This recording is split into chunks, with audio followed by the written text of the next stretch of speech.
রোববার মধ্যরাত থেকে আকাশ জুড়ে ফুটে ওঠে এক বিরল মহাজাগতিক দৃশ্য। পৃথিবীর ছায়ায় ঢাকা পড়ে চাঁদ ধীরে ধীরে নিজ উজ্জ্বলতা হারিয়ে রূপ নেয় রক্তিম আভায়। প্রায় ৮২ মিনিট স্থায়ী এই গ্রহণে বিশ্বের বিভিন্ন অংশ থেকে স্পষ্টভাবে দেখা গেছে ব্লাড মুন। ভারতের আকাশ জুড়েও স্পষ্ট দেখা গেছে এই দৃশ্য। দিল্লি, মুম্বাই, বেঙ্গালুরু, হায়দ্রাবাদ আর চেন্নাই সহ দেশটির প্রায় সব বড় শহর থেকেই আকাশপ্রেমীরা উপভোগ করেন চন্দ্রগ্রহণের প্রতিটি ধাপ।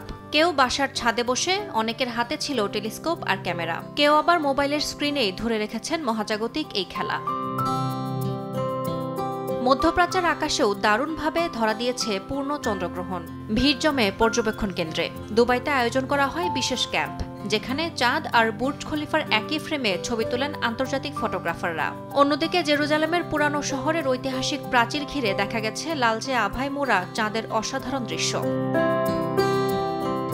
তুরস্কের রাজধানী আঙ্কারার আকাশে ধরা পড়ে চন্দ্রগ্রহণের এক অনন্য দৃশ্য। ক্যামেরার ফ্রেমে দেখা যায় লালচে আভামণ্ডলে মোড়ানো চাঁদের সামনে দিয়ে এগিয়ে যাচ্ছে বিমানের অবয়ব। অস্ট্রেলিয়ার সিডনির আকাশেও দেখা গেছে এই পূর্ণ চন্দ্রগ্রহণ। ইন্দোনেশিয়ার জাকার্তার আকাশেও রক্তিম চাঁদ ঘিরে তৈরি হয়েছে অপূর্ব দৃশ্যপট। অন্ধকারেও যেন জীবন্ত হয়ে উঠেছে পুরো শহর।